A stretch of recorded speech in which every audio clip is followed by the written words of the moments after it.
दोस्तों, Dubai airport के पास drone attack हुआ है और लोग दुबई छोड़कर भागने के लिए एयरपोर्ट पर अब उमड़ने लगे हैं। वो शहर जो एक वक्त में सबसे सेफ शहर माना जाता था, वहां से भागने के लिए लोग एयरपोर्ट पर बड़ी संख्या में उमड़ पड़े हैं। तस्वीरें आपके सामने है किस तरीके से जैसे भारत के रेलवे स्टेशनों पर त्योहार के वक्त में भीड़ लगती है, वैसी भीड़ मौजूदा वक्त में दुबई के एयरपोर्ट पर दिखाई दे रही है। और वहां से कोई तस्वीरें बाहर ना आ पाए, इसके लिए लगातार सरकार की तरफ से, वहां की सरकार की तरफ से पेनल्टीज लगाई जा रही है और जो भी लोग फोटोज और वीडियोस बनाते हैं उन्हें तुरंत रोका जा रहा है ताकि वहां की कोई तस्वीरें सामने ना आ पाए। खबर एक एक करके आपको बताते हैं। सबसे पहली खबर आप देखिए, आपकी स्क्रीन पर दिखाई दे रहा होगा, गल्फ न्यूज के हवाले से है। 2 drones fall near Dubai airport, 4 injured. 2 drone Dubai airport के पास गिरे हैं जिनमें 4 लोगों के घायल होने की खबर सामने आई है। क्लैश रिपोर्ट के हवाले से भी बात कही गई है कि दुबई गवर्नमेंट मीडिया ऑफिस से 2 drone fail near Dubai international airport resulting in 4 injuries.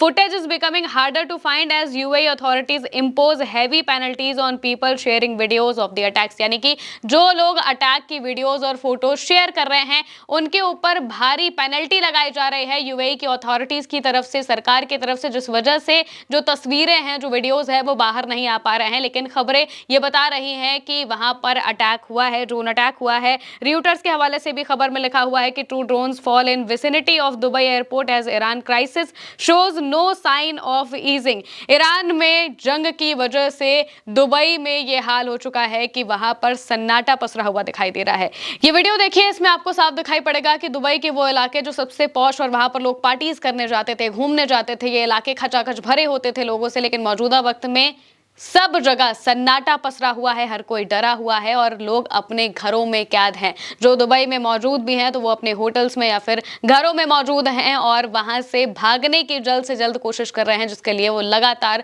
Planning कर रहे हैं। और अब तो एयरपोर्ट का ऐसा हाल हो गया है कि एयरपोर्ट में भारी संख्या में लोगों की जो भीड़ है वो उमड़ती है, जिसकी तस्वीरें भी सामने आई हैं। भयंकर तादाद में लोग दुबई के एयरपोर्ट पर उमड़ते हुए दिखाई दे रहे हैं और ये बता रहे हैं कि किस तरीके से दुबई में रहना उन्हें सेफ नहीं लग रहा है। इस वजह से वो वहां से भागते हुए दिखाई दे रहे हैं, वहां से भागने के लिए लगातार कोशिशें कर रहे हैं। एक और सबसे बड़ी बात यह है कि यूएई में भी अमेरिका का एयरबेस था, जिस वजह से इस जंग की आंच यूएई तक भी पहुंची है, दुबई तक भी पहुंची है। दुबई में भी एयरपोर्ट के पास बताया जा रहा है कि अमेरिका से जुड़ी कुछ ऐसी चीजें थी जिस वजह से उस पर लगातार हमले किए जा रहे हैं। इससे पहले भी दुबई के एयरपोर्ट पर हमला हुआ था तो दुबई के रनवे को उड़ा दिया गया था। ऐसी खबरें सामने आई थी कि ईरान ने सीधे हमला किया तो दुबई के एयरपोर्ट के रनवे पर एक ड्रोन जाकर गिरता है, जिस वजह से काफी नुकसान होता है, फ्लाइट्स कैंसिल हो जाती हैं। एमिरेट्स की तरफ से कहा जाता है कि कुछ वक्त के लिए उन्होंने फ्लाइट्स कैंसिल कर दी है, वो ऑपरेट नहीं कर पाएंगे। लेकिन अब जब वापस से धीरे धीरे स्थिति ठीक होने की कोशिश होती है, वहां से फ्लाइट्स कुछ लिमिट्स के साथ वहां पर जो वापस से चालू की जाती है, तो लोग भारी संख्या में एयरपोर्ट्स पर उमड़ पड़ते हैं जाने के लिए, क्योंकि उन्हें वहां से जाना है। वो दुबई से भागना चाहते हैं, दुबई से जाना चाहते हैं, क्योंकि दुबई में ज्यादातर लोग जो मौजूद होते हैं वो टूरिस्ट होते हैं और लोग वहां पर घूमने गए हुए थे या फिर अपने बिजनेस के काम से गए हुए थे। अब वो लोग अपने अपने देश वापस जाने के लिए इतने ज्यादा आतुर हो चुके हैं, इतने ज्यादा परेशान हो चुके हैं कि दुबई के एयरपोर्ट पर ऐसी भीड़ देखने को मिल रही है, ऐसी भीड़ देखने को मिल रही है कि इससे पता चल रहा है कि दुबई में मौजूदा वक्त में किस तरीके का हाल है। और सबसे बड़ी बात यह है कि अगर कोई अटैक होता है, कोई खबर ऐसी होती है जो कि दुबई की एक नेगेटिव इमेज क्रिएट कर ले, यूएई की एक नेगेटिव इमेज क्रिएट कर दे, तो उसे तुरंत वहां की सरकारें हटवा देती हैं और ये कहती हैं कि जो भी फोटोज शेयर करेगा, जो भी वीडियो शेयर करेगा, जो भी यहाँ की बातें किसी वीडियो के दौरान या किसी भी तरीके से बताने की कोशिश करेगा, उसके ऊपर कार्रवाई की जाएगी, पेनल्टीज लगाई जाएगी और उसके अलावा भी जो जो कार्रवाइयां की जा सकती हैं वो हर तरीके की कार्रवाई करने की बात कही जा रही है। दुबई में यूएई के पास में ही अभी कुछ देर पहले ये खबर आई है कि दुबई के पास में ही यूएई के ही इलाके में एक शिप को निशाना बनाया है, कार्गो शिप को निशाना बनाया गया है। यानी कि एक तरफ एयरपोर्ट पर निशाना बनाया गया तो दूसरी तरफ पानी में भी जो वहां पर शिप्स मौजूद हैं जो कि जाने की कोशिश कर रहे हैं हॉर्मुज स्ट्रेट के जरिए, उसे भी निशाना बनाया जा रहा है। और ये निशाने बता रहे हैं कि ईरान का दबदबा किस तरीके से पूरे मिडिल ईस्ट पर है। और ईरान ने पहले ही कहा था कि अगर हम शांति से नहीं रह पाएंगे, अगर हम पर हमला किया जाएगा तो हम अपने साथ सबको इस अशांति में लेकर आएंगे और अगर हम सुरक्षित नहीं रहेंगे तो फिर कोई भी सुरक्षित नहीं रहेगा। अगर हम शांति से नहीं रह पाएंगे तो किसी को भी हम शांति से रहने नहीं देंगे। इस बात को ईरान ने साफ कर दिया है इन हमलों के जरिए और लगातार ये हमले किए जा रहे हैं। हालांकि दुबई में जो ड्रोन अटैक हुए हैं उसको लेकर अभी कोई आधिकारिक पुष्टि नहीं हुई है कि ये अटैक ईरान की तरफ से हुए थे या फिर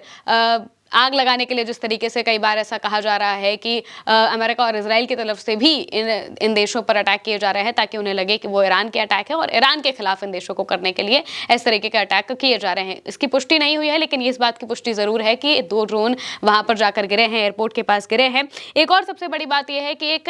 ताजा रिपोर्ट न्यूयॉर्क टाइम्स की सामने आई है जिसमें बताया गया है कि अमेरिका की 17 यूएस साइट्स डैमेज हो गई हैं इस 12 दिन की जंग में। अमेरिका को बहुत बड़ा नुकसान इस जंग में झेलने को पड़ रहा है और इसी के तहत 17 यूएस की साइट्स यानी कि अमेरिकी बेसेस, यूएस के नेवी फ्लीट या फिर उससे जुड़ी और भी जो चीजें हैं उन सब पर हमले को अगर मिला लिया जाए तो 17 ऐसी साइट्स हैं जिन पर डैमेज हो चुकी हैं, जो निस्तनाबूद हो चुके हैं, जो तबाह हो चुकी हैं और मौजूदा वक्त में अमेरिका इन सबको संभालने की कोशिश कर रहा है। ये साइट्स कौन सी हैं इसमें देखिए, न्यूयॉर्क टाइम्स की खबर के हवाले से लिखा हुआ है at least 17 US sites damaged in war with Iran analysis shows. इसमें यूएस के इरबिल एयरपोर्ट पर यानी कि इराक में जो इरबिल एयरपोर्ट है उसके पास जो अमेरिका का बेस है वो भी डैमेज हुआ है। रडार डैमेज हुआ है, जॉर्डन में रडार डैमेज हुआ है, बहरीन में रडार डैमेज हुआ है, कतर में भी एम्बेसी कुवैत में जो थी वहां पर हमला किया गया था। इसके अलावा यूएस का नेवी बेस जो कि बहरीन में था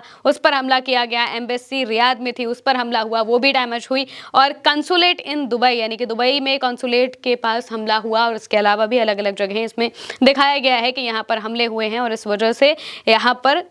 पूरे तौर पर अगर देखा जाए तो अमेरिका को बहुत बड़ा नुकसान झेलना पड़ रहा है। दुबई में तो एयर डिफेंस इंफ्रास्ट्रक्चर पर भी हमला हुआ, एम्बेसी पर भी हमला हुआ और यूएस बेस और